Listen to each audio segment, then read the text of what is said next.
Hello everyone, welcome back to my channel Sandy creations. మన video వచ్చేసి spicy ఘీ chicken curry. నేను చెప్పిన ప్రాసెస్ని జస్ట్ బ్లైండ్గా ఫాలో అయిపోండి. ఒక మంచి టేస్టీ చికెన్ని మీరు మిస్ అవ్వకుండా ఉంటారు. ఇప్పుడు చికెన్ ప్రాసెస్లోకి వెళ్ళిపోదాం. చికెన్ కర్రీ చేసుకున్నప్పుడు గ్రేవీ థిక్గా ఉండాలి. అది ఫ్రై లాగా అనిపించకూడదు, మరి గ్రేవీగా అనిపించకూడదు. అలా రావాలి అంటే నేను ఇప్పుడు మీకు ఒక టిప్ చెప్తాను, అది బ్లైండ్గా ఫాలో అయిపోండి. ఫస్ట్లీ నేను మొత్తం చికెన్ అంతా నీట్గా వాష్ చేసేసుకుంటున్నాను. వాష్ చేసేసుకున్న తర్వాత ఈ చికెన్ అంతటిని మనం ఎక్కువ టైం మ్యారినేట్ చేస్తే మంచిగా టేస్ట్ కూడా బాగుంటుంది. సో ఫస్ట్లీ చికెన్ అంతా మంచిగా వాష్ చేసుకోవాలి. 2-3 టైమ్స్ నీట్గా వాష్ చేసుకున్న తర్వాత అంతా డ్రైన్ అవుట్ చేసేస్తున్నాను నేను వాటర్ని. నేను ఇక్కడ వాష్ చేయడానికి వచ్చేసి 9.5 pH వాటర్ యూస్ చేశాను. సో నీట్గా వాష్ అయిపోయింది. అండ్ ఇప్పుడు అంతటిని డ్రైన్ అవుట్ చేసిన తర్వాత మనం మ్యారినేట్ చేసుకుందాం. ఒక 2 minutes నేను వదిలేసాను డ్రైన్ అవుట్ అయిపోయిన తర్వాత. ఇప్పుడు మళ్ళీ నేను మ్యారినేట్ చేస్తున్నాను అనమాట. మ్యారినేట్ అనేది ఒక్కొక్కరు ఒక్కొక్క టైప్లో చేస్తారు. కొంతమంది కర్డ్ యూస్ చేస్తారు, కొంతమంది కర్డ్ యూస్ చేయరు. నేనైతే ఇప్పుడు ఈ వీడియోలో కర్డ్ యూస్ చేయట్లేదు. కర్డ్ యూస్ చేయకుండా మ్యారినేషన్ ప్రాసెస్ ఇది. సాల్ట్, ఉప్పు, కారం, పసుపు, జింజర్ గార్లిక్ పేస్ట్, ఆయిల్ వేస్ట్ నేను మ్యారినేట్ చేస్తున్నాను.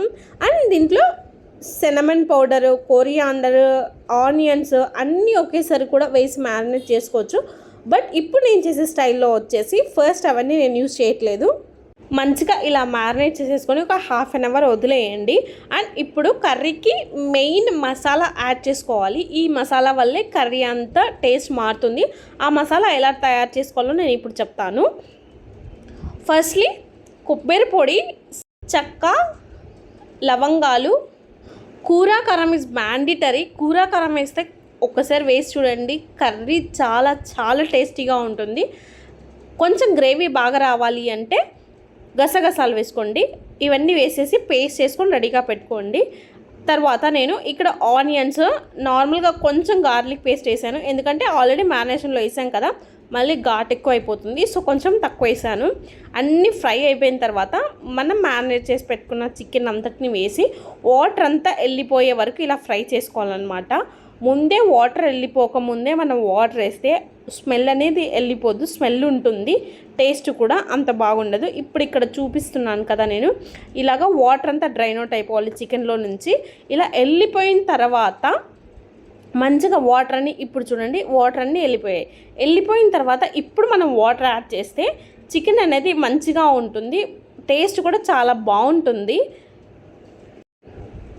అండ్ ఇలా వాటర్ వేసిన తర్వాత జస్ట్ ఒక 10-15 minutesలో చికెన్ అంతా మంచిగా కుక్ అయిపోతుంది. ఎందుకంటే ముందు ఆల్రెడీ ఒక 5-10 minutes కుక్ అవుతుంది కదా వాటర్ అంతా వెళ్ళిపోక ముందు. సో చాలా ఫాస్ట్గా కుక్ అవుతుంది ఇలాగైతే.